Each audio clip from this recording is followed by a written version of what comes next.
Есть еще пустующие клетки, но все же большинство мохнатых и не очень жильцов уже обживают новенькие квадратные метры. Они стали просторнее. У каждого своя фотография, напоминает о реальном природном обитании каждого животного. Но главное теперь от посетителей, питомцев защищает прочное стекло. Маленькие стекла 6 мм, большие площади 8 мм.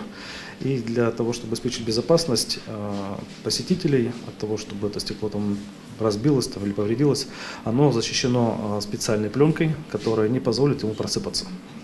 То есть заказывали это специализированные организации, с этим подрядчиком уже работали, опыт имеется. Поэтому, скажем, за безопасность мы уверены.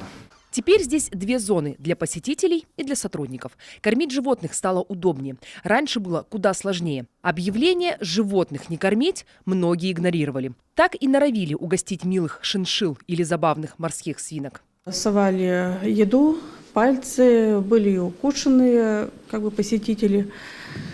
В общем, достаточно было проблематично постоянно контролировать и наблюдать за тем, что происходит в этом зале.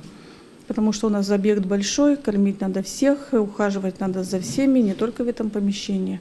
Приходилось постоянно забегать, постоянно смотреть. Стресс дополнительный для животных, ведь далеко не всех животных мы приучаем, то есть они живут, как живут в природе, не контактируя с человеком, то есть мы общаемся с ним по минимуму. Впрочем, ждет этот выставочный зал еще одно обновление. Здесь появится контактная площадка. Они должны находиться на территории зоопарка, и животные там должны находиться те, которые не представляют опасность для посетителей. И вся эта деятельность должна осуществляться под присмотром сотрудников зоопарка, соблюдение всех норм безопасности и ветеринарных норм. Планируется на этой контактной площадке размещать именно молодняк. То есть, как правило, к весне приходит приплод у наших животных.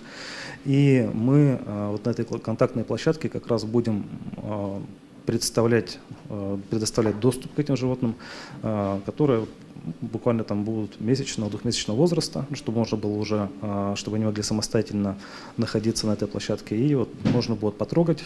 А вот кого заселят в пустующие клетки, пока не решили. Одну уже оформили для обезьяны, 4 для животных поменьше. В любом случае в новом выставочном зале места хватит всем, и старичкам, и бодрячкам. Виктория Палкина, Иван Богомолов, телеканал Юрган, Сыктывкар.